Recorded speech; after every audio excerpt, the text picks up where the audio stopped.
أعوذ بالله من الشيطان الرجيم. بسم الله الرحمن الرحيم. ثم أورثنا الكتاب الذين اصطفينا من عبادنا فمنهم ظالم لنفسه ومنهم مقتصد ومنهم سابق بالخيرات بإذن الله ذلك هو الفضل الكبير صدق اللہ العظیم. سورہ فاطر آیت نمبر 32 جو آپ کے سامنے پڑھی گئی. اللہ کا ارشاد ہوتا ہے ثم پھر اورثنا ہم نے وارث بنایا الکتاب اس الکتاب کا یعنی قرآن کا وارث ہم نے پھر بنایا کن لوگوں کو؟ الذین اصطفینا وہ لوگ جن کو ہم نے چن لیا من عبادنا اپنے بندوں میں سے.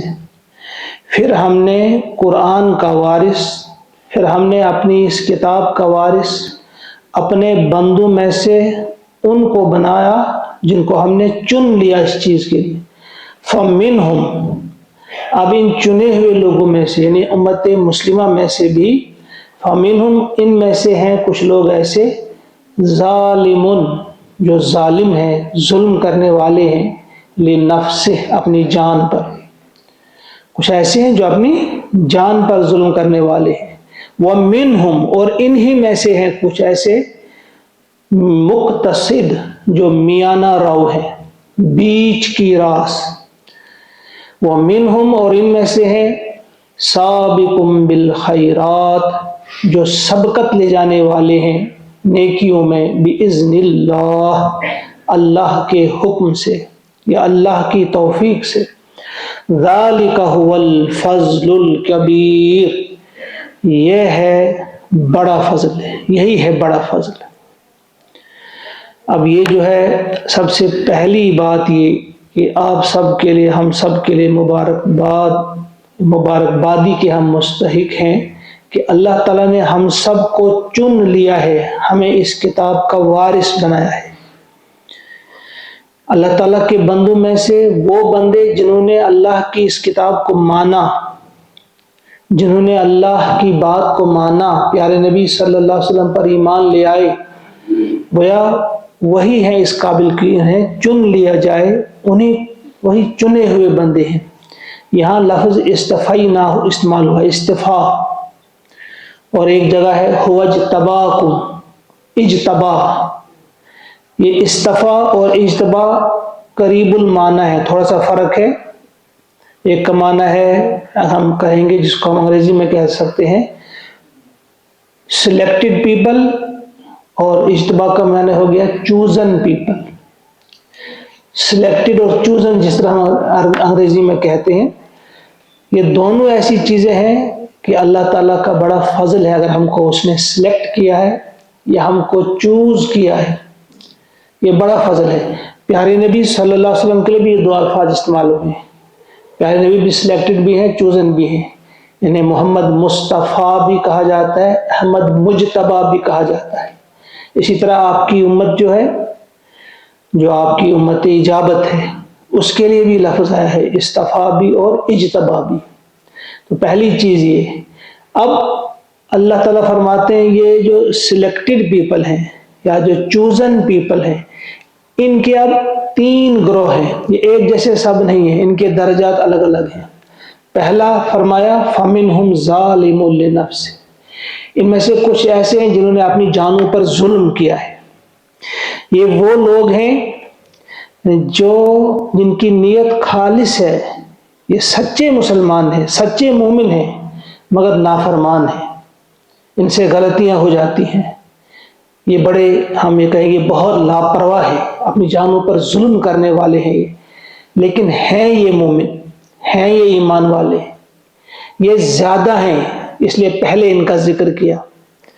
اس کے بعد دوسرا گروہ وَمِنْهُمْ مُقْتَصِدٌ بیچ کی راس، میانہ رو، یعنی یہ بہت زیادہ نوافل وغیرہ کا اہتمام تو نہیں کرتے، لیکن فرائض کی پابندی کرتے ہیں، حرام کاموں سے اجتناب کرتے ہیں، بچتے ہیں، یہ کبیرہ گناہوں سے، بڑے بڑے گناہوں سے بھی بچتے ہیں۔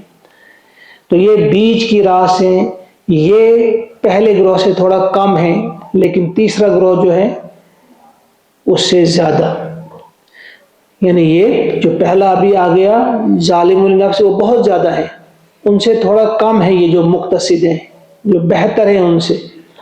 پھر تیسرا گروہ فرمایا سابقم بالخیرات، جو نیکی کے کاموں میں سبقت لے جاتے ہیں، بھلے کام، خیر کے کام۔ یہ تینوں گروہوں میں سب سے زیادہ کام یہ ہیں، اور یہی ہیں سب سے بہتر لوگ، سبقت لے جانے والے۔ یعنی یہ نہیں کہا کہ یہ عبادات میں بہت زیادہ ہے، نہیں، سابقون بالخیرات، اچھے اور بھلے کاموں میں یہ سبقت لے جاتے ہیں۔ ذالک هو الفضل الکبیر، اور یہی ہے بڑا فضل۔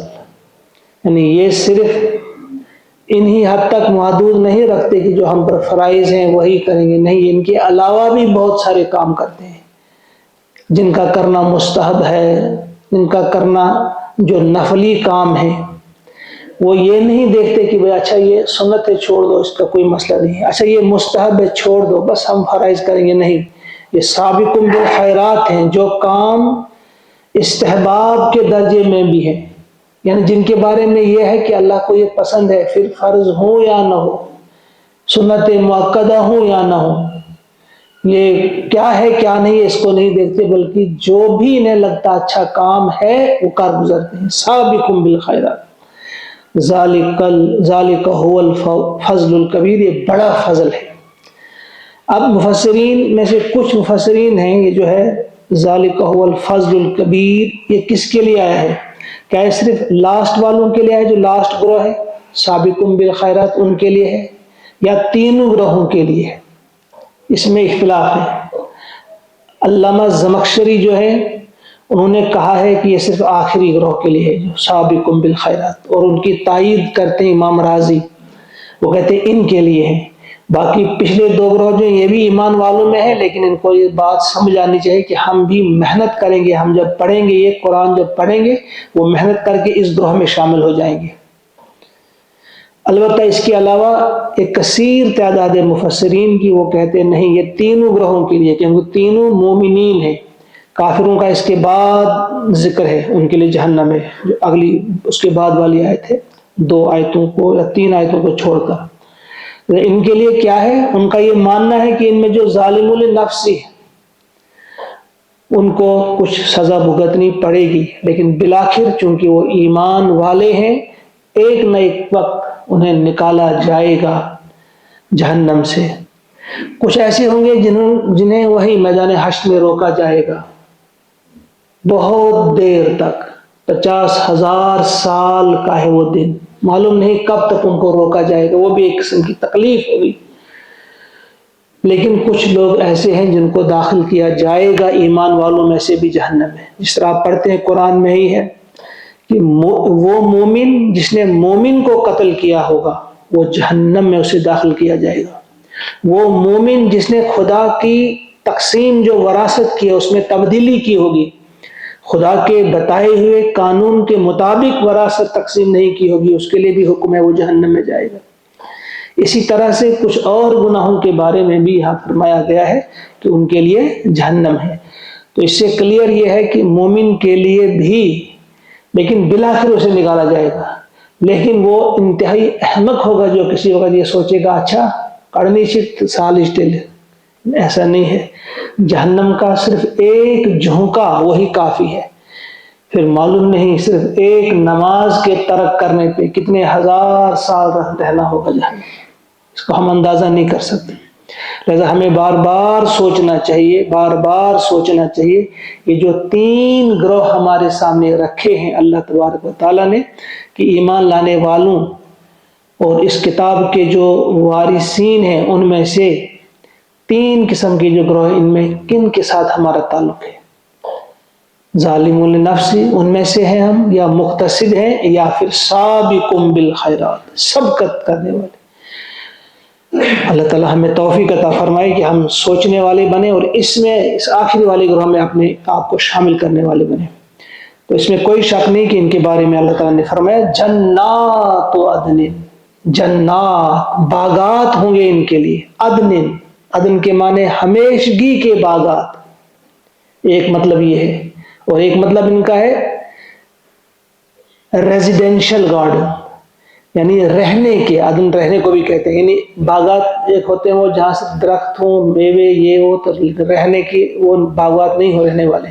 تو یہ جنات و عدن ہوا ریزیڈینشل گارڈن، رہنے کے باغات ان کے لیے ہوں گے، یدخلونہا اور ان میں وہ داخل ہوں گے، یحلون پہنائے جائیں گے وہ زیور، فیہا اس میں، من اساور من ذہب سونے کے کنگن پہنائے جائیں گے، مردوں کے لیے مردوں والے زیور ہوں گے، عورتوں کے لیے عورتوں والے زیور ہوں گے، سونے کے ہوں گے، وَلُؤْلُؤًا اور موتیوں سے انہیں آراستہ کیا جائے گا، وَلِبَاسُهُمْ فِيهَا حَرِيرٌ اور اس میں یعنی اس جنت میں ان کے لیے جو لباس ہوگا وہ ریشم کا لباس ہوگا، حریر، کیونکہ عرب کے لوگ ان کے سامنے سب سے اعلیٰ قسم کا جو کپڑا ہوتا تھا وہ ریشم کا ہی ہوتا تھا، اس لیے ریشم کہا گیا۔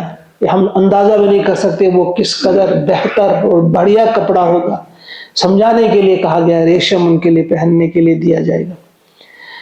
وَقَالُوا الْحَمْدُ لِلَّهِ الَّذِي أَذْهَبَ عَنَّا الْحَزَنَ اور وہ کہیں گے اس میں وقالوا الحمدللہ، تمام تعریفیں، کل شکر کل تعریف اللہ کے لیے۔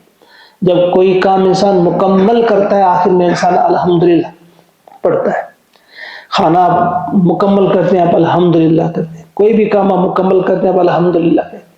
وہ آپ کا کام اب ختم ہے، اب آپ نے الحمدللہ کیا، اب کے بعد آپ کو انعام ہی انعام دیا جائے گا، اب کوئی کام نہیں ہے، اب کوئی ڈیوٹی نہیں ہے، اب صرف آپ کے لیے انعامات ہوں گے، انعامات کی بارش ہوگی۔ اب لاکھوں کروڑوں سال ہمیشہ ہمیشہ آپ رہیں گے، اور اس چھوٹی سی زندگی میں آپ نے جو محنت کی ہوگی اس کا بہت بڑا انعام ملے گا، ہمیشگی کا انعام ملے گا۔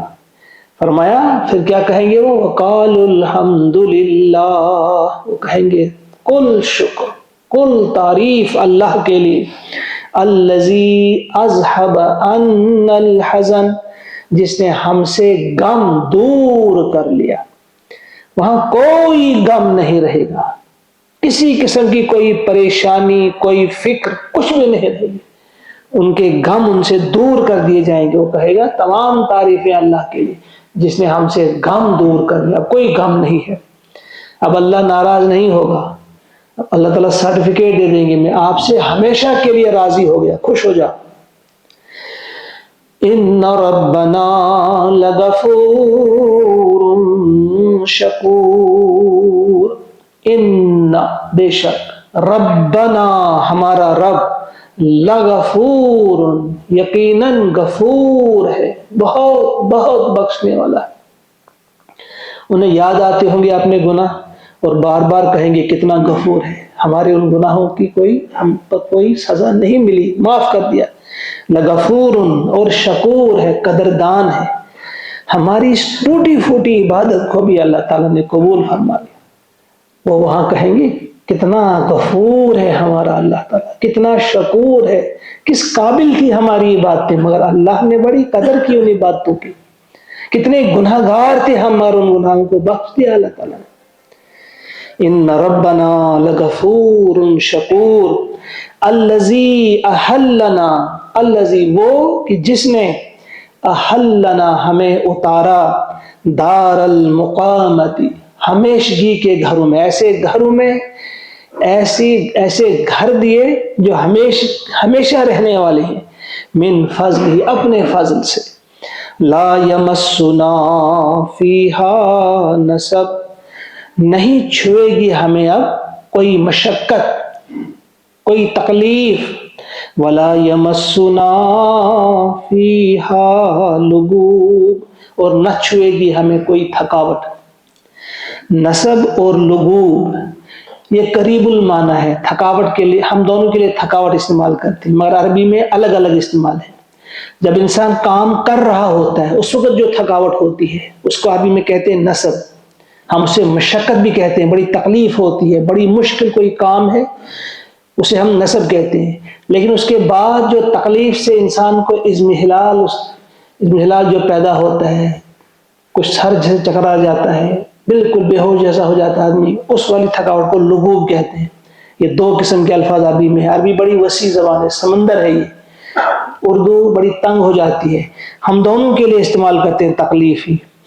تو اب کچھ نے لکھا ہے یہاں پہ لا یمسنا فیہا نصب، کوئی مشقت نہ وہاں نہیں کرنی ہوگی، کسی قسم کی مشقت نہیں ہوگی، ولا یمسنا فیہا لغوب، اور نہ اب اس میں ہمارے لیے کوئی تھکان ہوگی، تھکاوٹ ہوگی۔ اللہ تعالیٰ سے دعا ہے، آیت نمبر 35 تک آج ہم نے مکمل کیا۔ اللہ سے دعا ہے کہ ہمیں توفیق عطا فرمائے کہ ہم اس چیز کا حق ادا کریں کہ اللہ تعالیٰ نے اپنے فضل سے ہمیں اس کتاب کا وارث بنایا ہے۔ اس کتاب کے وارث بن کر ہم کہیں گے کہ ہمیں یہ کتاب پڑھنے کی فرصت نہیں، اس کتاب کے وارث ہونے کے بعد ہم یہ کہیں کہ ہمیں عربی آتی نہیں۔ کیوں نہیں آتی؟ انگلش آپ نے سیکھی، ہزاروں کی تعداد، ہزاروں خرچ کیا آپ نے انگلش سیکھنے کے لیے، عربی کیوں نہیں سیکھی؟ کتنا وقت آپ نے لگایا دوسرے کاموں کے لیے، اس کے لیے کتنا وقت دیا؟ ہمیں سوچنا ہوگا، ہم وارث ہیں اس کتاب کے اور اس کا حق ادا کرنے کی ہم اللہ ہی سے توفیق مانگتے ہیں۔